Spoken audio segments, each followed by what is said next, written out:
Olá, meu nome é Geisla Luara Simonato, sou mestranda em Direito Previdenciário pela PUC São Paulo e advogada na área de Direito Previdenciário. Nessa aula, teremos um estudo completo da jurisprudência atualizada. E como se verá mais adiante, grande parte da jurisprudência atualizada, ela trata aí de regras processuais.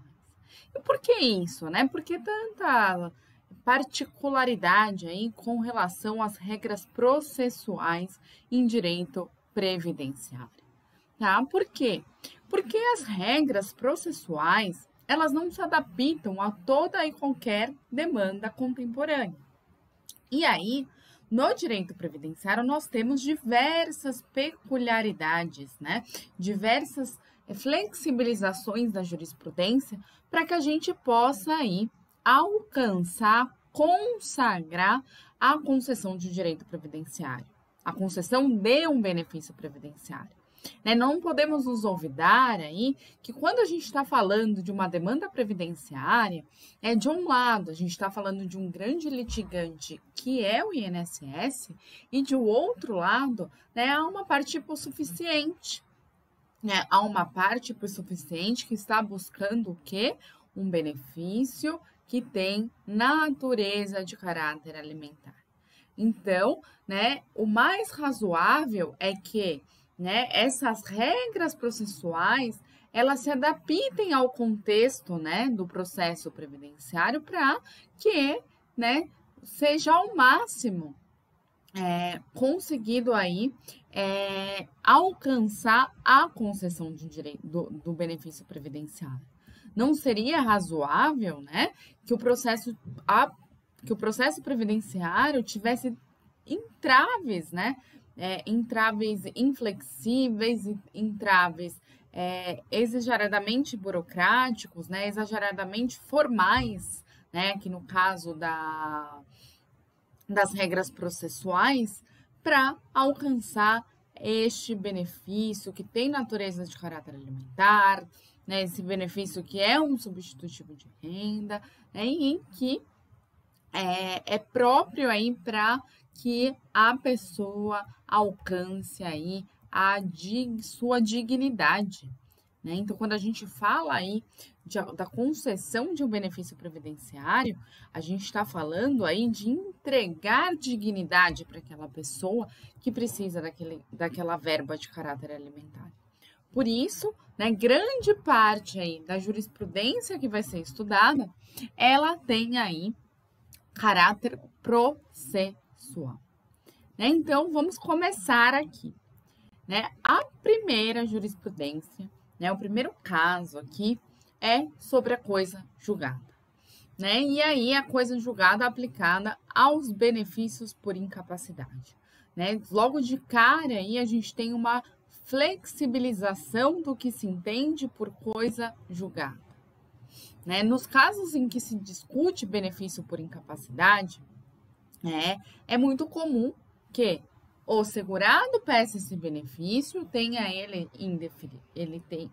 indeferido, mas por uma mesma doença, anos depois ou meses depois, ele tenha um agravamento daquele quadro clínico.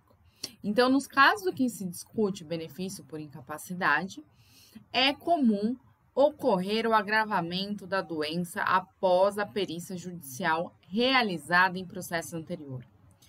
E aí, em virtude desse agravamento, ele vai ter o que é necessário para acessar um benefício por incapacidade, que é a incapacidade, a impossibilidade dele continuar exercendo as suas atividades.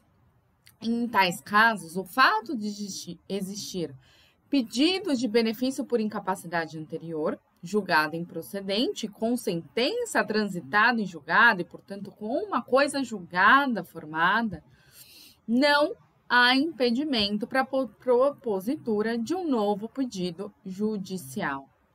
E por que isso? Porque a gente vai ter aí um agravamento, a gente vai ter uma mudança da situação fática do processo anterior.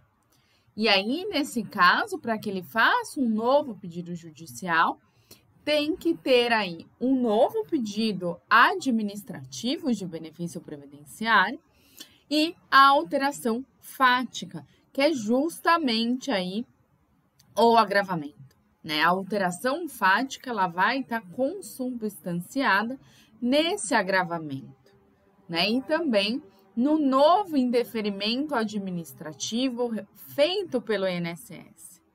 E aí a gente não vai estar aí falando de coisa julgada.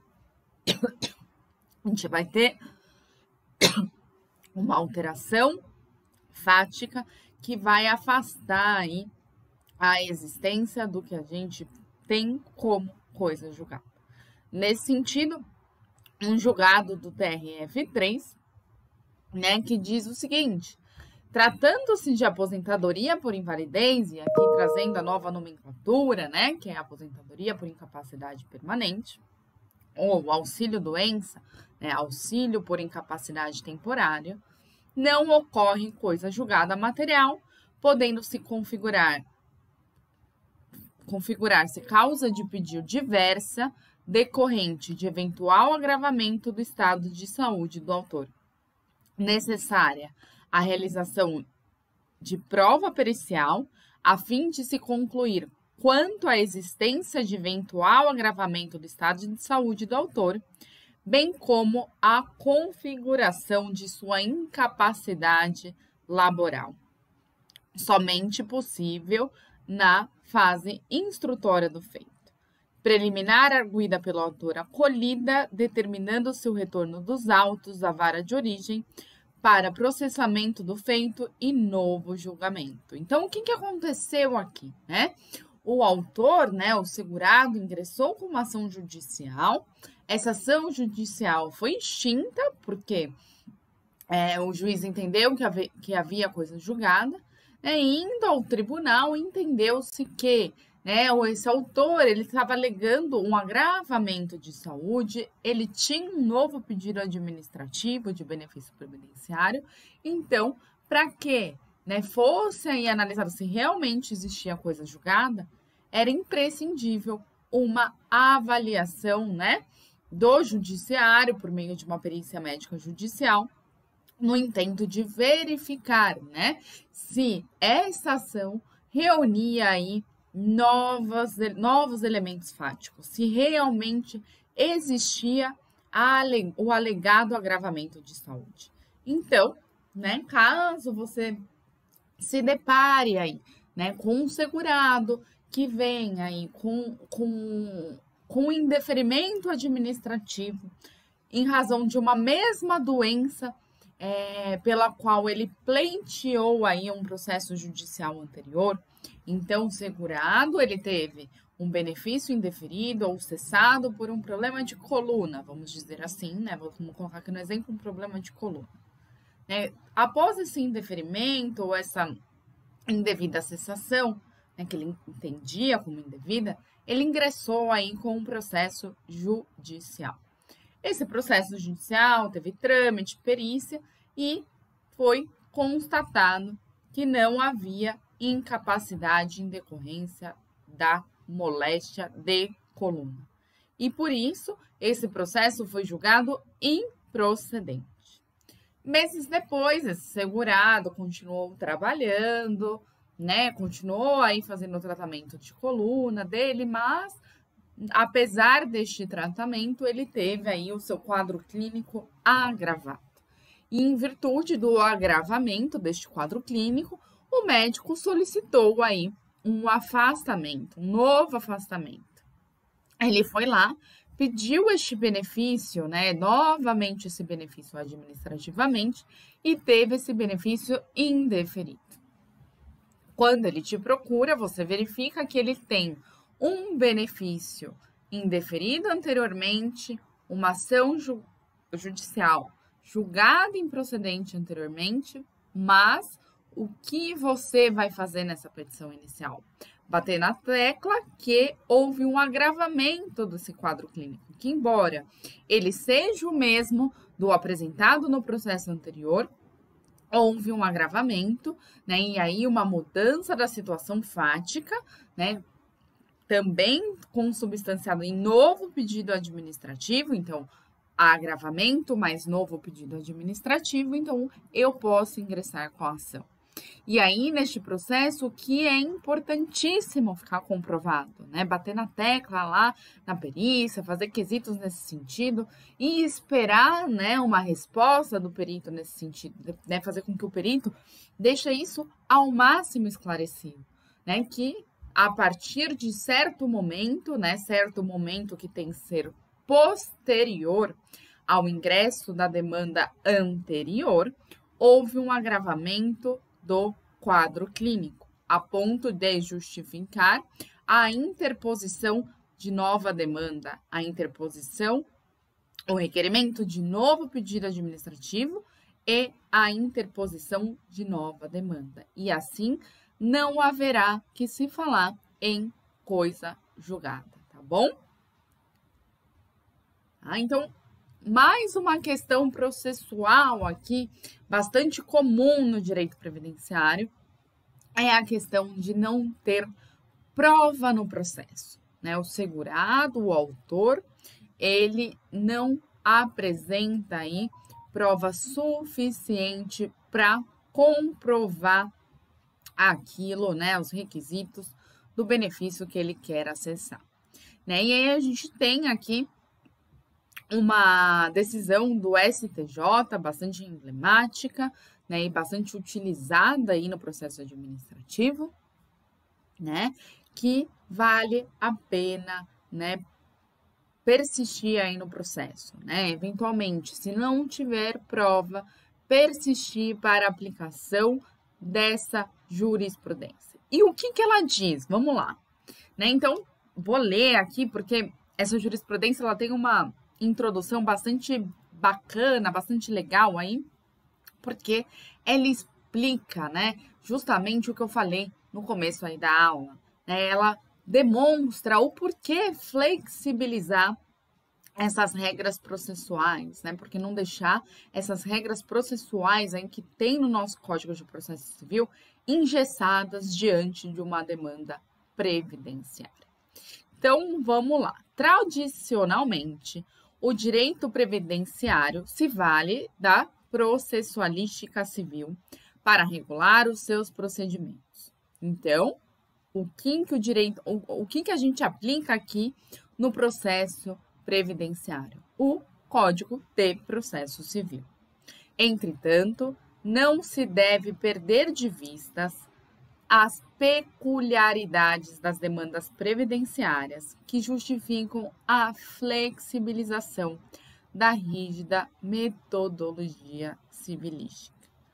Levando-se em conta os cânones constitucionais atinentes à seguridade social, que tem como base o contexto social adverso em que se insere os que buscam judicialmente os benefícios previdenciários. Então, olha que legal, né? O reconhecimento de que, né, no direito previdenciário, a parte, né, o autor, em regra, ele é hipossuficiente.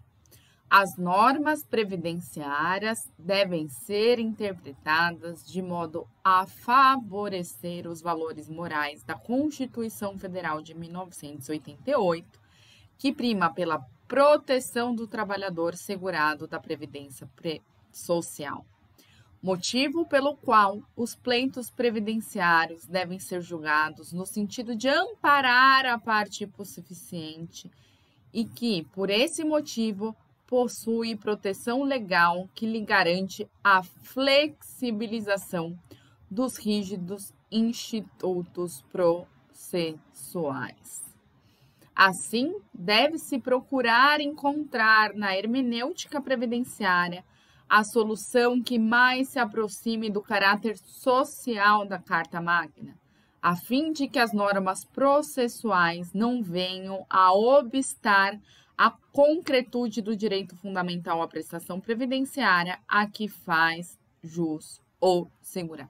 Então, aqui, né, de uma forma mais longa, né, de uma forma mais extensa, né, uma escrita também um pouco mais formal, uma escrita um pouco mais rebuscada, né, a gente tem um entendimento do que eu falei no início da aula, né, de que no direito previdenciário nós temos aí alguma jurisprudência que vai no sentido de flexibilizar as regras processuais, né? Porque estamos diante aí de um pleito, de um benefício que tem caráter alimentar, substituidor de renda, né? A parte, né, que está pleiteando esse benefício previdenciário, ela é hipossuficiente, né? E como se busca aí um benefício previdenciário, não é razoável que a legislação processual ela imponha aí obstáculos para a concretude da concessão do benefício previdenciário, né? E aí, portanto, do direito fundamental. Assim como ocorre no direito sancionador, em que se afastam as regras processualísticas civil em razão do especial garantismo conferido por suas normas ao indivíduo, deve-se dar prioridade ao princípio da busca da verdade real diante do interesse social que envolve essas demandas. E aqui isso é aplicado, né? Essa jurisprudência, ela vai aí ela é aplicada com relação ao trabalhador rural, mas também já é possível utilizar essa jurisprudência para amparar também o trabalhador urbano, né? E ao fim, né, da leitura, da melhor explicação dessa jurisprudência, vou citar, e é um caso muito comum, né, onde a gente aplica essa jurisprudência para o trabalhador urbano. Então, o que o STJ fala aqui? A concessão do benefício devido ao trabalhador rural configura direito subjetivo individual garantido constitucionalmente, tendo a Constituição Federal de 88 dado primazia à função social do regime geral de previdência social, ao erigir como direito fundamental de segunda geração o acesso à previdência do regime geral, sendo certo que o trabalhador rural, durante o período de transição, encontra-se constitucionalmente dispensado do recolhimento das contribuições, visando a universalidade da cobertura previdenciária e a inclusão de contingentes desassistidos por meio da distribuição de renda pela via da assistência social. Então, nesse parágrafo, o STJ evidencia o quê? Né, a condição de hipossuficiente do trabalhador rural. A ausência de conteúdo, e aqui, né, é o pulo do gato dessa jurisprudência, né, o que nós devemos buscar nessas demandas em que não há conteúdo probatório eficaz. A ausência de conteúdo probatório eficaz a instruir a inicial, conforme determina o artigo 283 do CPC. E aqui, né, o STJ está citando o CPC de 73, né, tem que atualizar esses artigos.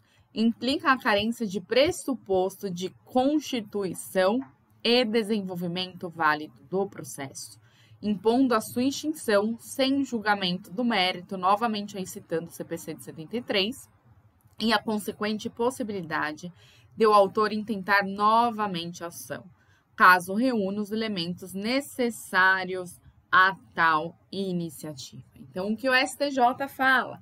Que se não tiver conteúdo probatório eficaz, ao invés da demanda ser julgada improcedente, o que deve ser feito? A demanda deve ser julgada extinta sem julgamento de mérito.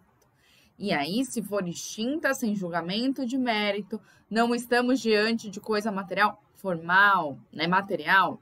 E por isso, né, se a gente não tem uma coisa julgada material, né, não há a impossibilidade desse segurado ou desse autor ingressar novamente com a ação, se ele, posteriormente à interposição dessa ação, reunir conteúdo probatório eficaz. Né? Então, em breve síntese, né, e aqui né, atualizando para o novo Código de Processo Civil, nos termos do artigo 320 do NCPC, novo Código de Processo Civil, não sendo a petição inicial instruída com os documentos indispensáveis à propositura da ação, verifica-se a aplicação do comando do contido no artigo 485, inciso 4, do mesmo diploma legal, né, do NCPC. Dessa forma, em obediência aos valores que informam o direito previdenciário, oportuniza-se a parte autora sempre que na posse de documentação nova, suficiente a caracterização do início razoável de prova material, a faculdade de ingressar com posterior ação para comprovar período laborado em meio rural.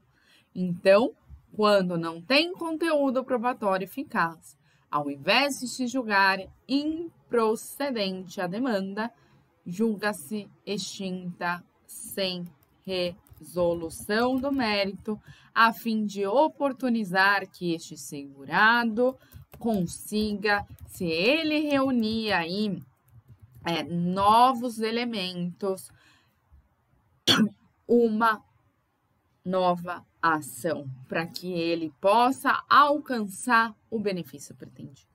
E aí, onde a gente tem aplicação, assim, bastante contumaz dessa jurisprudência com relação ao trabalhador urbano. É muito comum o trabalhador urbano apresentar aí para o advogado aquela carteira profissional ilegível, faltando página, molhou, caiu, o cupim comeu, enfim, a gente tem diversas situações aí em que uma carteira profissional ela é deteriorada pelo mau, né, armazenamento dessa carteira, ou o segurado deixou cair ali água, ou a carteira passou por uma enchente, enfim. Aquela carteira lá chega detonada. E aí nós ingressamos aí com essa ação, ele vai lá, pede o benefício para o INSS, o INSS indefere, porque nem todos aqueles vínculos estão no CNIS, e por não estarem no CNIS e a carteira não oportunizar aí uma legibilidade razoável da carteira, o INSS indefere o benefício. E aí ele chega, você se mata lá para tentar ver quando o período começou, quando o período acabou, olha também as anotações de férias para ver se elas corroboram aí com aquela anotação que está ilegível, enfim, faz um verdadeiro quebra-cabeça com essa carteira. E aí, durante a instrução processual, você também busca, né, oficiar aí, né, os órgãos para ter o extrato do FGTS, você busca ficha de registro de empregados, prova testemunhal, bom, você faz de tudo para que aquele início de prova material seja corroborado com outro tipo de prova. Mas, não obstante aí todo esse esforço, né, para tentar achar prova que corrobore, né, com essa carteira, você não consegue. Você consegue ali comprovar um vínculo ou outro, né, e aí, sem comprovar, sem dar legibilidade para esses outros vínculos, você não consegue aí alcançar os requisitos necessários para o tipo de aposentadoria que está sendo pedido no processo. E aí, o que fazer? Né? Se essa ação for julgada improcedente, depois, se eventualmente esse segurado conseguir localizar lá na casa dele mais algum documento, um holerite, por exemplo, ou ele conseguir aí finalmente os extratos da FGTS, enfim, ele conseguir qualquer prova que comprove aquele vínculo, né? Se tiver sido julgado improcedente, a gente vai ter aí uma coisa julgada material. E aí esse segurado ele não vai conseguir ingressar de novo com essa ação.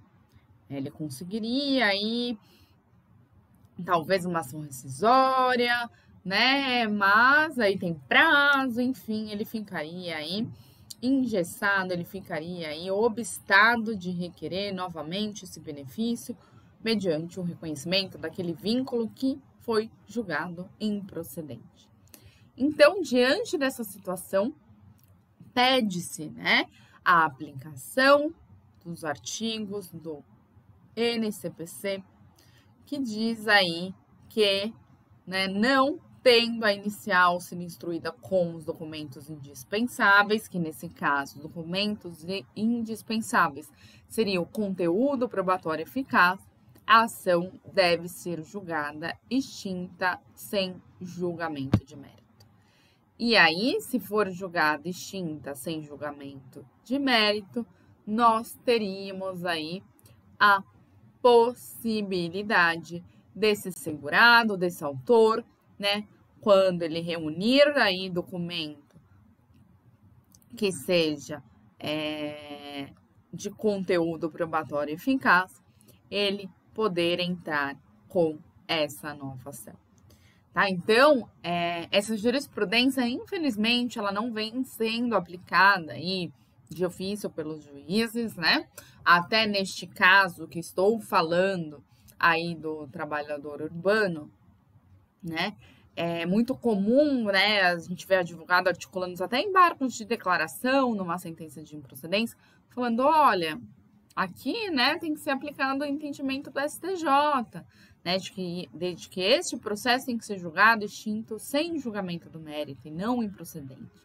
Então, é sempre importante lá, quando estiver sendo feita a prova, quando você encarar em uma situação de que, infelizmente, né, você não vai conseguir, apesar de todos os esforços, né, na instrução processual, de se buscar uma prova que corrobore com a carteira profissional, quando você vê que você não vai conseguir, já falar, olha, se eventualmente Vossa Excelência entender que aqui não tem prova suficiente para demonstrar aí este vínculo, porque a carteira está muito elegível e eu não consegui prova que corrobore com, né, com este vínculo, com a comprovação desse vínculo, eu quero que este pedido de reconhecimento deste vínculo específico seja julgado extinto sem julgamento do mérito. E aí, né, como que você vai explicar isso?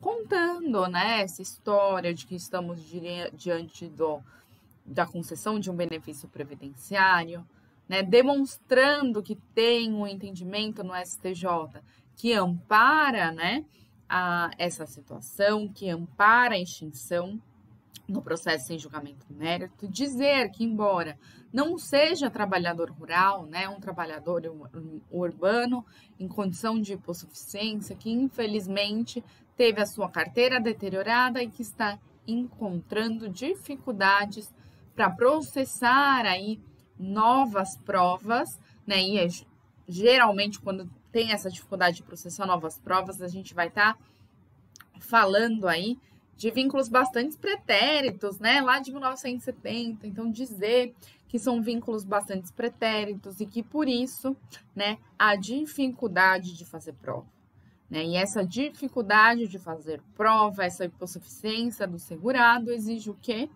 Exige a flexibilização do Código de Processo Civil para que esse processo seja extinto sem julgamento de mérito. Né, para que impeça, né, para que o juiz impeça a formação da coisa julgada material e, portanto, obste aí que no futuro, né, o segurado não possa entrar com nova demanda, né, esse autor não possa entrar com nova demanda, caso ele venha aí ter a posse de documentação nova suficiente à caracterização de início razoável de prova material. Então, são essas as questões, né, esses casos emblemáticos que eu gostaria de trazer nessa aula. Até a próxima aula, né? A gente tem muita jurisprudência aí legal, né, flexibilizando essas regras processuais e elas merecem ser estudadas para que a gente busque a sua aplicação nos nossos casos concretos. Né, você vê que a aplicação dessa jurisprudência, ela, né, desamarra aí, a impossibilidade de concessão de um benefício previdenciário no futuro. Né? Então, esse reconhecimento, né, de que o direito previdenciário ele tem situações peculiares, ele é extremamente importante. Né? Ele é, assim, o pulo do gato mesmo para que a gente consiga aí no futuro alcançar um benefício previdenciário sem que a rigidez do Código de Processo Civil impeça essa concessão. Então, obrigada pela atenção, até a próxima aula, tchau, tchau!